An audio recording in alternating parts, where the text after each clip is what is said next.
Hi అండి, అందరూ ఎలా ఉన్నారు? బాగున్నారా? Welcome back to my channel చెల్లి చేతి వంటలు. ఫస్ట్ టైం నా ఛానల్ చూసిన వాళ్ళు ఎవరైనా ఉంటే ప్లీజ్ ఛానల్ని సబ్స్క్రైబ్ చేయండి, వీడియోని లైక్ చేయండి, షేర్ చేయండి.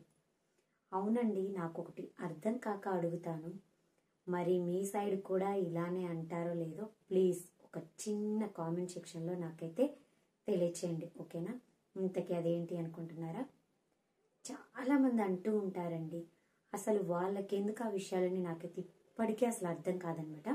అదేంటంటే, ఇద్దరు ఆడపిల్లలు ఉంటేనేమో మీకు ఇద్దరు ఆడపిల్లలే ఉన్నారు కదా అంటారు, ఇద్దరు అబ్బాయిలు ఉన్నారనుకోండి మీకు ఇద్దరు అబ్బాయిలేనా అంటారు. అసలు ఇద్దరు అబ్బాయిలైతే ఏంటి, ఇద్దరు అమ్మాయిలైతే ఏంటి, అసలు నాకేమీ అర్థం కాదండి నిజంగా. ఒక్కోసారి అయ్యేమన్నా మనం చెట్టు నుండి కోసుకొచ్చుకునే కాయల, పండ్ల, పువ్వులా? మనకి దేవుడు ఎవరినిస్తే వాళ్ళే మన పిల్లలుగా అవుతారే తప్ప ఏదో మనం టింగు మన వెళ్ళి కోసుకోవడానికి ఏమి కాయలు కాదు కదా, పువ్వులు కాదు కదా. సో కొంతమంది అంటూ ఉంటారండి, వాళ్ళు ఒక్కసారి రెండుసార్లు అంటే పర్లేదు, పొద్దస్తమానం చూడండి, అసలు ఎప్పుడు చూసినా సరే కొంతమంది అదే మాట అంటారు. అసలు నాకు నిజంగా అర్థం కాక ఒకటి అడుగుతానండి, ఇప్పుడు ఇద్దరు ఆడపిల్లలైతే ఏంటి, ఇద్దరు అబ్బాయిలైతే ఏంటి, వాళ్ళిద్దరి మధ్య తేడా ఏంటి? ఒక్కటి ఉంటుంది, అది కూడా ఏంటి, ఇద్దరు ఆడపిల్లలు ఉంటే మాత్రం ఖచ్చితంగా వాళ్ళకి పెళ్లి చేసి అత్తగారింటికి పంపించాలి. అదే ఇద్దరు అబ్బాయిలు అనుకోండి, మన ఇంట్లోనే ఉంటారు, ఎటు వెళ్ళరు. అంటే చెప్తున్నా, మన ఇంట్లోనే ఉంటారు. మనం అబ్బాయిలకి పెళ్లి చేస్తే మన ఇంటికి కోడలు వస్తుంది. అదే మనకి కొడుకులైతే. అదే కూతుర్లైతే కూతుర్లని మనం ఒక ఇంటి కోడలుగా పంపించాలి. ఇదే కదా తేడా. ఎవరైనా సరే ఎక్కడైనా సరే ఇదే కదా. కానీ కొంతమంది ఏంటో అండి, పొద్దస్తమానం అంటూనే ఉంటారు. అసలు అనడానికి వాళ్ళకి ఎక్కడ ఉండదో కానీ వినడానికి మాకే ఎలానో ఉంది. ఎప్పుడు చూడండి ఇద్దరు అబ్బాయిలే కదా, ఇద్దరు అమ్మాయిలే కదా, అదిలాగా అదలాగా అని అంటూ ఉంటారే తప్ప ఎప్పుడైనా సరే ఇద్దరు అబ్బాయిలైతే ఏంటి, ఇద్దరు అమ్మాయిలైతే ఏంటి, ఆరోగ్యంగా ఉన్నారా లేదా, ఇప్పటి వరకైతే వాళ్ళు మంచి ఉన్నారా లేదా అనేది అయితే ఎవ్వరు చూడట్లే ఈ రోజుల్లో ఏదైనా ఉంది అంటే ఇద్దరు అబ్బాయిలే కదా, ఇద్దరు అమ్మాయిలే కదా. అబ్బా, ఎదుటోళ్ళకి చూడండి ఒక అబ్బాయి ఒక అమ్మాయి, వీళ్ళకి చూడండి ఇద్దరు అబ్బాయిలు ఒక అమ్మాయి, లేదా ఇద్దరు అబ్బాయిలు ఒక అమ్మాయి, ఇలా చెప్తూ ఉంటారండి. అసలు అలా చెప్పడం ఎందుకు? వాళ్ళతో మనల్ని పోల్చడం ఎందుకు చెప్పండి? అలా పోల్చుకోవాలంటే ఇవి ఎన్నో విషయాలకి మనం వాళ్ళని పోల్చొచ్చు కదా, కానీ మనం ఎందుకు పోల్చలేకపోతున్నాం? ఏదైనా ఒకటి ఇతరులని మనం అనే ముందు 100 సార్లైనా ఆలోచించి అనాలండి. నోరుంది కదా అని ఇష్టం వచ్చినట్టుగా మాట్లాడడం చేయడం మాత్రం దయచేసి ఎప్పుడు చేయొద్దు. అలా ఇంకోసారి అనొద్దు కూడా. నేనైతే చెప్తున్నాను, మమ్మల్ని అన్నారని నేనైతే ఈ వీడియోలో చేసి మీకు పెట్టట్లేదు, ఓకేనా? కామన్గా చాలా మంది అంటున్నారండి, మా వాళ్ళైనా సరే, వేరే వాళ్ళైనా సరే, పక్కింటి వాళ్ళైనా, ఎదురింటి వాళ్ళైనా, తెలిసిన వాళ్ళైనా, రిలేటివ్స్ అయినా సరే, ఎవరైనా సరే చాలా మంది అంటున్న మాట కామన్గా, ఇద్దరు అమ్మాయిలేనా, ఇద్దరు అబ్బాయిలేనా, ఓహో అలానా అని అంటారు. అసలు నిజంగా అండి, అసలు అనేటప్పుడు వాళ్ళకైనా ఒక ఆలోచన ఎక్కడుండదో ఏంటో. దేవుడు ఎవరిస్తే ఏంటి, పిల్లలు ఆరోగ్యంగా ఉన్నారు కదా చాలు అనుకోవాలే తప్ప ఎప్పుడూ కూడా ఇద్దరు అమ్మాయిలని అలా నిర్లక్ష్యం చేస్తూ మనాది పడిపోయి కూర్చోకూడదు. అలా అని ఇద్దరు అబ్బాయిలే కదా అని నిర్లక్ష్యం చేస్తూ ఉండకూడదు.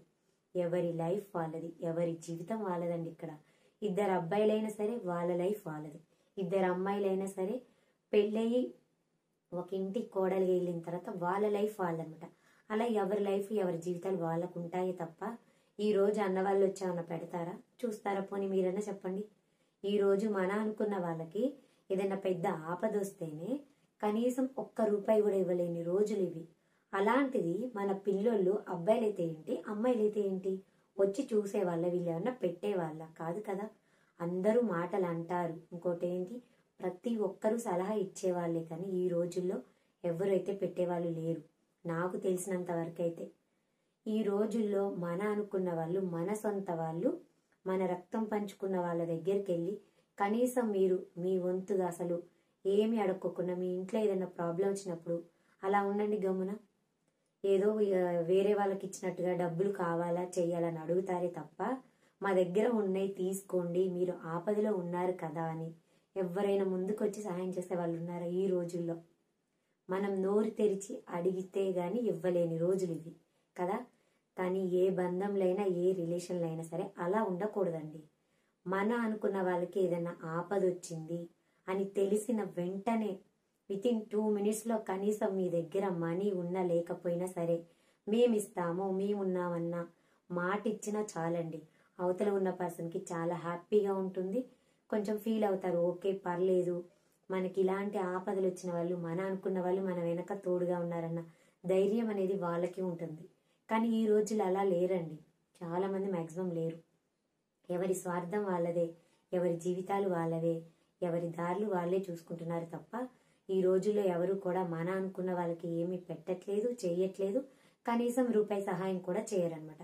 ఇంకోటి ఏంటంటే వాళ్ళ దగ్గర మనీ ఉంచుకొని కూడా చూసారా, వాళ్ళ దగ్గర మనీ ఉంచుకొని కూడా మన అనుకున్న వాళ్ళకి సహాయం చేయడానికి ముందుకు రారు. అదే వేరే వాళ్ళకి ఇవ్వడానికి అయితే ముందుంటారు. కానీ మాకు తెలుసండి, నేను చెప్తున్నాను కదా, ఈ రోజుల్లో అయితే చాలా మంది అలా లేరు కదా. ఉండేవాళ్ళు కొంతమంది ఉన్నారేమో నాకు తెలిసైతే. ఈ భూ ప్రపంచం మీద మన అనుకున్న వాళ్ళకి మనం తప్ప ఎవరున్నారు, వీళ్ళకి మనం సహాయం చేయాలి, మనం చేయకపోతే ఎవరు చేస్తారు అని చేసేవాళ్ళు కొంతమంది ఉన్నారేమో. కానీ అందులో ఒక 50% మాత్రం లేరండి. నేనైతే ఖచ్చితంగా చెప్తున్నాను. అసలు ఈ రోజుల్లో ఎవరి రూపాయి వాళ్ళదే, ఎవరి సంపాదన వాళ్ళదే, ఎవరి అత్యాశ వాళ్ళదే. ఈ రోజుల్లో మనకున్న సిచ్యువేషన్ని పరిస్థితుల్ని బట్టే మనం ఇంట్లో చూసుకుంటూ ఇటు పిల్లల్ని చూసుకుంటూ ఉండాలి తప్ప ఎప్పుడూ కూడా వాళ్ళు అది సంపాదించారు, వీళ్ళు ఇది సంపాదించారు, వాళ్ళు ఇంటిపైన ఇల్లు కట్టుకున్నారు కదా, వాళ్ళు కారు కొనుక్కున్నారు కదా, మనము కారు కొనుక్కోవాలి, మనము బిల్డింగ్ కొనాలి అని అలాంటి ఆశలకి మాత్రం పోవద్దు దయచేసి. నేను చెప్తున్నా, ఇప్పటికీ కొంతమందికి అర్థం కావట్లేదండి. ఎప్పుడూ కూడా ఎదుటోళ్ళతో మనం ఎప్పుడూ పోల్చుకోకూడదు. నేను అనుకునేదైతే అదండి. నాకు ఇప్పుడు కాదు, చిన్నప్పటి నుంచి నాకు ఒక అలవాటు అయితే ఉంది. ఆ అలవాటు ఏంటనేది ఇప్పుడు మీ అందరితో నేను షేర్ చేసుకుంటున్నాను. నాకు చిన్నప్పటి నుంచి కూడా ఎప్పుడు కూడా ఎదుటోళ్ళు అది కొనుక్కున్నారు, ఇది కొనుక్కున్నారు, వాళ్ళలాగా నేను ఉండాలని ఎప్పుడు అనుకోలేదు. ఎందుకంటే మా తల్లిదండ్రులు నన్ను ఎలా పెంచారో అప్పటి నుంచి ఇప్పటి వరకు కూడా నేను అలానే ఉన్నాను. ఒక ఇంటి ఆడబిడ్డగా నేను పుట్టిన తరువాత, ఒక ఆడపిల్లగా నేను ఎదిగి చదువుకొని అన్నీ అయిపోయిన తర్వాత, ఒక వయసు వచ్చాక నన్ను మా తల్లిదండ్రులు ఒక ఇంటికి కోడలిగా నన్ను చేసిన తర్వాత కూడా నేను అలానే ఉన్నాను తప్ప ఈ రోజు ఇది లేదు, అది లేదు, అది కావాలి, ఇది కావాలని ఎప్పుడు కూడా నేను ఎవరిని కూడా ఏ విషయంలో కూడా ఇబ్బంది పెట్టలేదండి. ఎందుకంటే మనకి కొన్ని విషయాలు తల్లిదండ్రి చెప్తే అర్థమవుతాయి. కొన్ని విషయాలు మనం జనరల్గా చూస్తూ ఉంటాం, నేర్చుకుంటూ ఉంటాం కదా. ఏదైనా సరే మీ ఇంట్లో ఆడపిల్లలున్నా మగపిల్లలున్నా సరే ఇప్పటి నుంచే వాళ్ళకి ప్రతిదీ నేర్పిస్తూ ఉండండి. అలాగే ఎవరితో ఎలా మాట్లాడాలి, ఎలా ఉండాలి అనే పద్ధతులు కూడా ప్లీజ్ దయచేసి నేర్పించండి. ఓకేనా ఫ్రెండ్స్? కొంతమంది ఉన్నారండి ఇప్పటికీ కూడా ఎవరితో ఎలా మాట్లాడాలో తెలియదు. పిల్లల్ని కూడా అంతే అండి, అలానే పెంచుతున్నారు. దయచేసి అలాంటి వాళ్ళు ఎవరైనా ఉంటే ప్లీజ్ మారండి. ఎందుకంటే ఈ రోజు మనం మన పిల్లల్ని మంచిగా చూసుకుంటేనే రేపు వాళ్ళొక స్థాయిలో ఉంటారు, ఎదుగుతారే తప్ప వాళ్ళకి ఇప్పటి నుంచి మనం ఏం నేర్పించుకోకుండా ఏదో మనకి పెళ్ళి అయిపోయింది కదా, పిల్లలు పుట్టారు కదా అని వాళ్ళని అలా వదిలేయకూడదు కదా. అలా వదిలేయలేం కూడా. మీకు తెలిసినంత వరకు ఎంతవరకు ఆడపిల్లలకైనా మగపిల్లలకైనా ఇంట్లో చెప్పాలి అనేది దాన్ని బట్టి మీరైతే దయచేసి పిల్లలకి కొన్ని అలవాట్లను కూడా నేర్పిస్తూ ఉండండి. ఎవరితో ఎలా మాట్లాడాలి, ఎలా చదువుకోవాలి, ఎలా ఉండాలి, లైఫ్లో ఎలా సెటిల్ అవ్వాలి అనే పద్ధతులు కొంచెం పిల్లలకైతే నేర్పిస్తూ ఉండండి. ఇంకొకటి ఏంటంటే, ఇక నుంచి ఎవరైనా పక్క వాళ్ళని చూసి అది చేయాలి, ఇది చేయాలి అని అనుకుంటూ ఉంటారు కదా, దయచేసి అలాంటి అలవాట్లు కూడా మానుకోండి.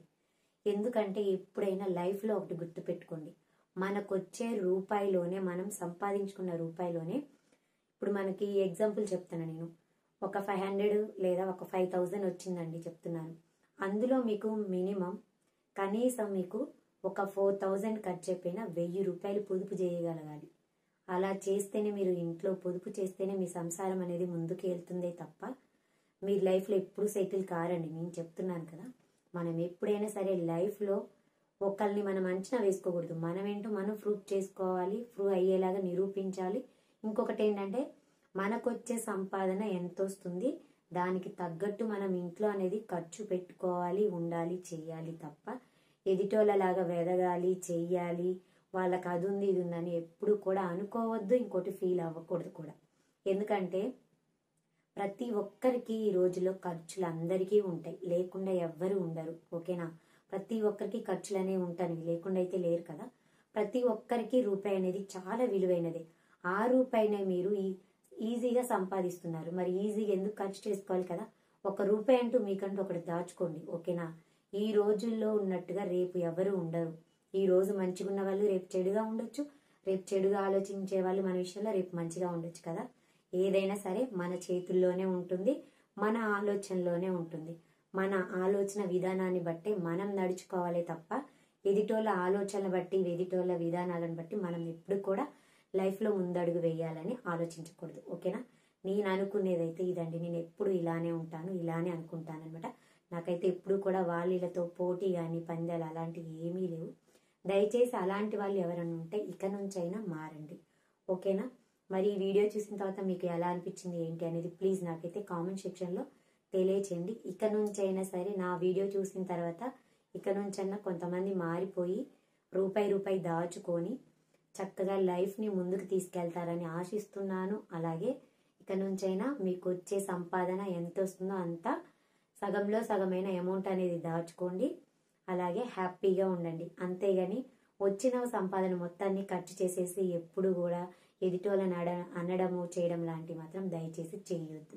మనం లైఫ్ అనేది ముందుకు వెళ్ళాలి అన్నా వెనక్కి వెళ్ళాలన్నా అది మీ చేతుల్లోనే ఉంది. ఓకేనా ఫ్రెండ్స్? థ్యాంక్ యూ అండి, థ్యాంక్ యూ సో మచ్. అలాగే చెల్లి చేతి వంటలు ఛానల్ ఫస్ట్ టైం చూసిన వాళ్ళు ఎవరైనా ఉంటే ప్లీజ్ ఛానల్ని సబ్స్క్రైబ్ చేయండి, వీడియోని లైక్ చేయండి, షేర్ చేయండి. Thank you. ఇంతకీ మీకు ఎంతమంది పిల్లలండి అని అంటారా? నాకు 2 బాబులేనండి. ఓకేనా? నాకు 2 బాబులు ఉన్నా సరే 2 అమ్మాయిలు ఉన్నా సరే మా లైఫ్ అనేది ఎప్పుడు ఇలానే ఉంటుంది.